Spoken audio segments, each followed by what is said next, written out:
Now, the word fisc in Greek means that public treasury or government funds. That's exactly the word that we are looking for, and this is what we are going to discuss in the coming session. United States of America, when it declared itself as a capitalistic economy to the world, the primary driving force behind it was that they were able to create opportunity for everybody. India as a country, we need to really praise because we were the people who taught the world the meaning of savings.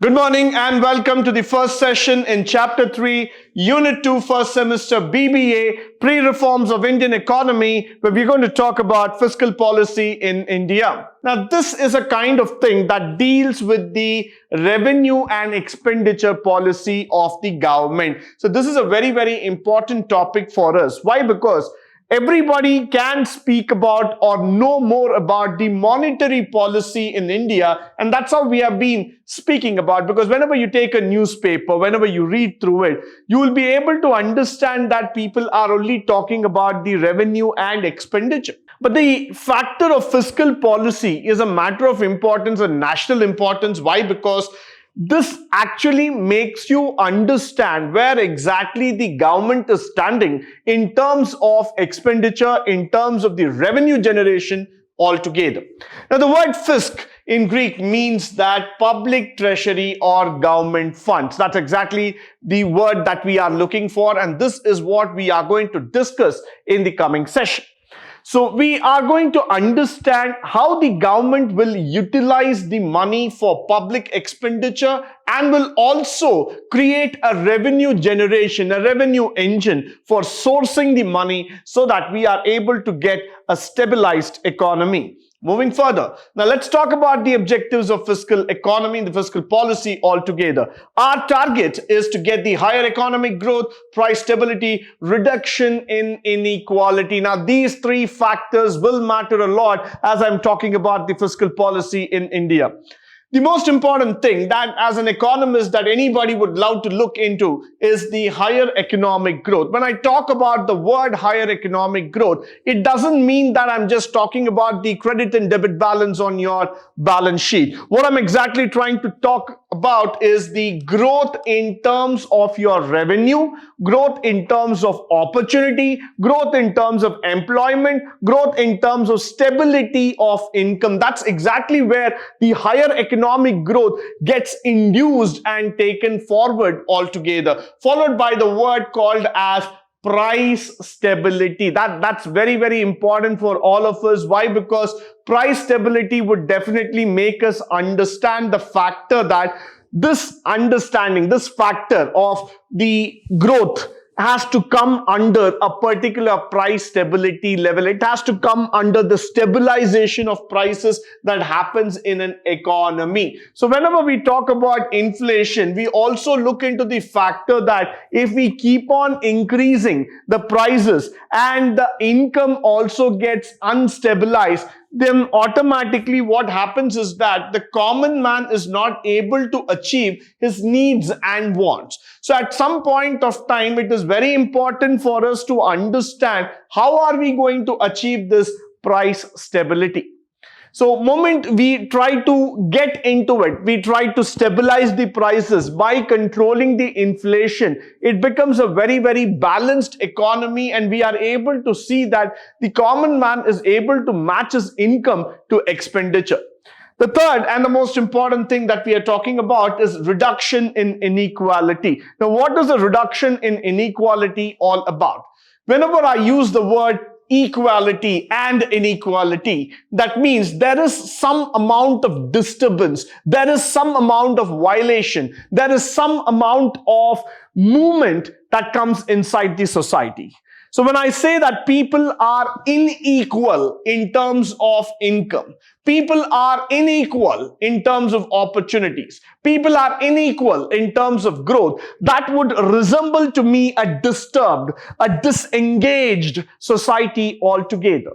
A society needs to have equality well bred within the citizens of that particular country. The reason is very simple. The more you breed inequality, the more is the disturbance in the society.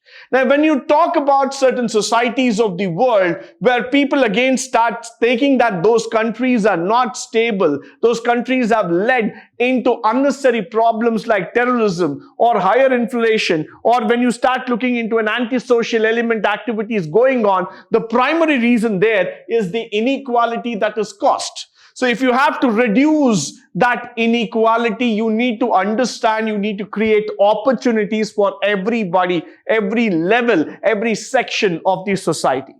That's exactly how you will be able to reduce inequality. Now, just going back for a moment, United States of America, when it declared itself as a capitalistic economy to the world, the primary driving force behind it was that they were able to create opportunity for everybody, for every class, for every mass of these sections of the society, which means to say that US tries to provide job for anything and everything. There is a white-collar job, there is a blue-collar job, and there is also a collarless job available. So what happens over a period of time is that as the society and sections try to improve, the people have multiple earnings opportunities that come across, and that's why probably somewhere the inequality gets completely bridged. But in a society like India, what happens is that there are certain sections of society which are being completely ignored. So these sections struggle to come back into the mainstream of the economy. They struggle to establish their identity. They find that there is no scope of economic growth within their states, and that leads to a migration altogether. So that's why I would always say that you need to be really careful about this concept called as inequality. We need to develop equality among all people in the society. Followed by the objectives of fiscal policy, the consumption control that we are talking about. This is the way by which the ratio of savings to income is raised. India as a country, we need to really praise because we were the people who taught the world the meaning of savings. The savings concept is something that is imbibed in a child right from the beginning in India.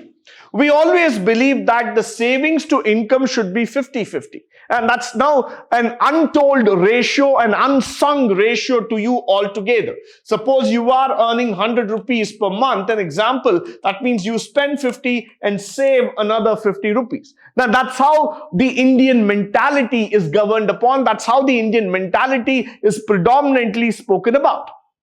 Over a period of time, what happens here is that we start understanding that raising the rate of investment is also one of the most important factors. Why? Because moment you indulge everybody into the act of investing, automatically the system goes up. You see a lot of money coming out, and the movement of the monetary factors will also create a better factor altogether. Now, taxation, infrastructure development, yes, we are definitely talking about it. Why? Because we need to develop the infrastructure. We need to build a better society. Imposition of progressive taxes. We don't want taxes to be a stagnant one. We never want the taxes to be a mandatory push over on the income. We want the taxes to be progressive, which means to say that taxes should be dynamic with the income factor. You cannot develop a system where you just go ahead and say that, yes, this is a taxation. No, that's not what we mean by taxation. What we mean by taxation is that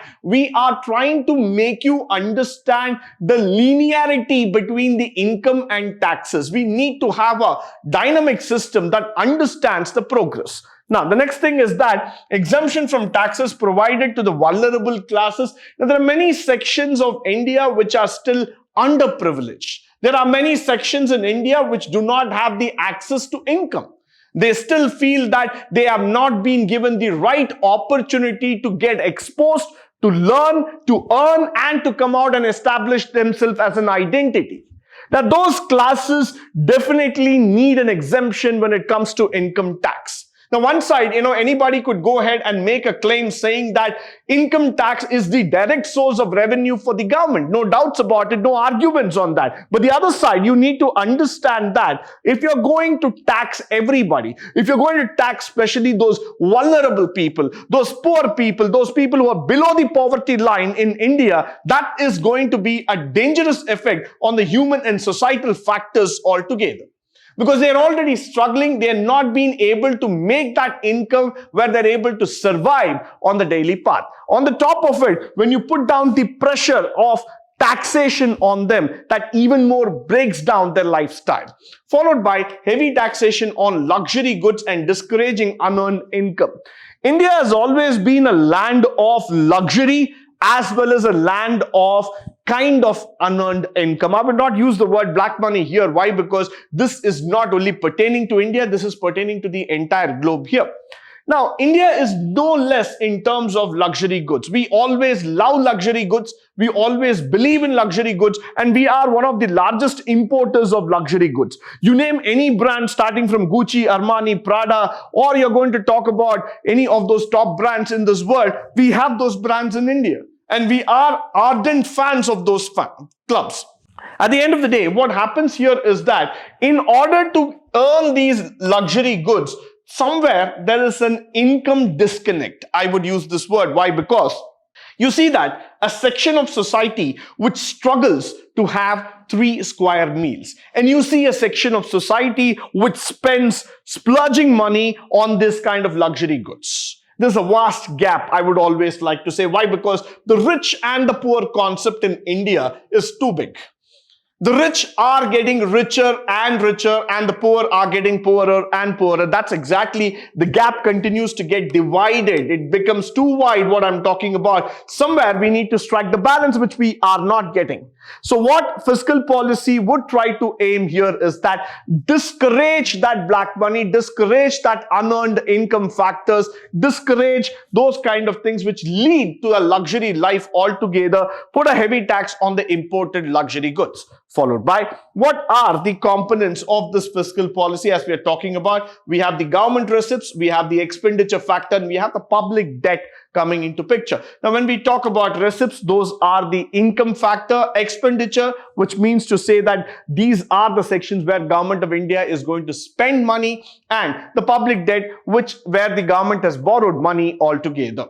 Now, let's get into it. Let's talk about the government receipts altogether. The categorization of government receipts are given below. Revenue receipt, which means we get revenue from tax, we get revenue from the direct tax and from the indirect tax. And what about the non-taxable, like fees, license and permits, fines and penalties? So you will be able to see that there is a comprehensive view here, which actually will try to put down the entire factor, which will actually make you understand about this factor very clearly, that the government is actually making money from tax, both in a direct and indirect manner. Also, the government is actually trying to take money in terms of fees, in terms of license, fines and penalties. These are the revenue generators for the government. So in the long run, they would make a definite sense for them. They are the major receipts through which the government is making a huge amount of revenue for their survival. Followed by the capital receipt. What are the capital receipts that we are getting? The loans recovery. Of course, the loans that are being borrowed, and once they have been recovered by the government, yes, they make a positive vibe altogether because they get in a lot of money to the government. Followed by the disinvestments that we are talking about. Disinvestments is where I'm going to talk about the PSU sector. Why? Because of late, the government of India is very, very particular in selling away those public sector enterprises or units which are not making any profits. On the other hand, what happens is that by keeping those non-performing public sector unions, the amount of pressure that goes up on the government by just paying salary, by making them look more bad debts altogether, is actually breaking down the growth sector for us. So what we look in here is that every year we make a plan for disinvestment. We try to see that which are all the sectors that could be probably privatized, that could be probably sold off, disposed altogether, so that that money can come into the revenue cycle. Followed by borrowing and other liabilities, which is also a part of the capital receipt, which means to say that yes, the government will also look into it as a mainstream form of income, and that's how we move into the debt track. Also, the next one which we are talking about, situation where the borrower has to borrow again and again for the payments and he is not able to repay back the old payment. Now, in India, there has been certain situations where I would like to say that to improvise a sector, we have always borrowed money. And now what happens is that we believe at one point of juncture that this would continue to grow, this would continue to make a better alley altogether, but unfortunately that just becomes a dry well at the end of the day. You keep on pumping funds into that particular sector, but at one fine morning you understand that there is no return on investment. So now what happens is that automatically you enter into a debt trap. Why do you enter into a debt trap? Is because you will start understanding this trap was created because you kept on borrowing on the top of it. You were just topping up your entire borrowings, and one fine morning it just crashed down, it just fell down like a pack of cards. So that's exactly what we try to do here, is that we try to make the government, we try to make the understanding very clear that we are not going to invest in the non-performing assets of India, and we don't want to invest too much into certain sectors where we don't see any certainty in terms of growth.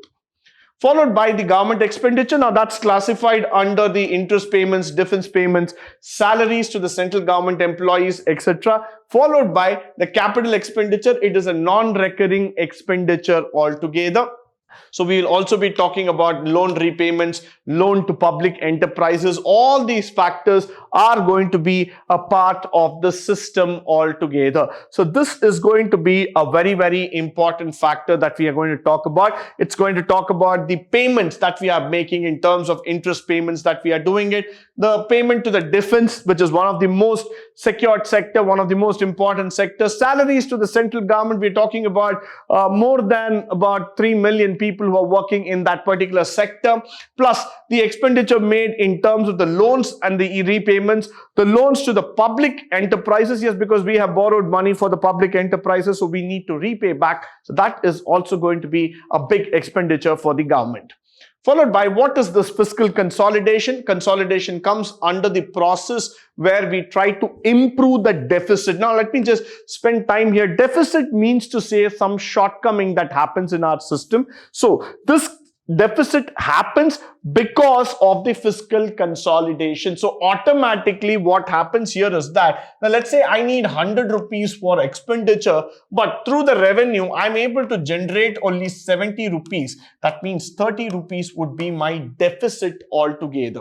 So in order to control the deficit, in order to do things better, I need to alter myself, I need to realign myself, get myself into position. So the improvement in revenue receipts have to be there. Then only I will be able to match the public expenditure.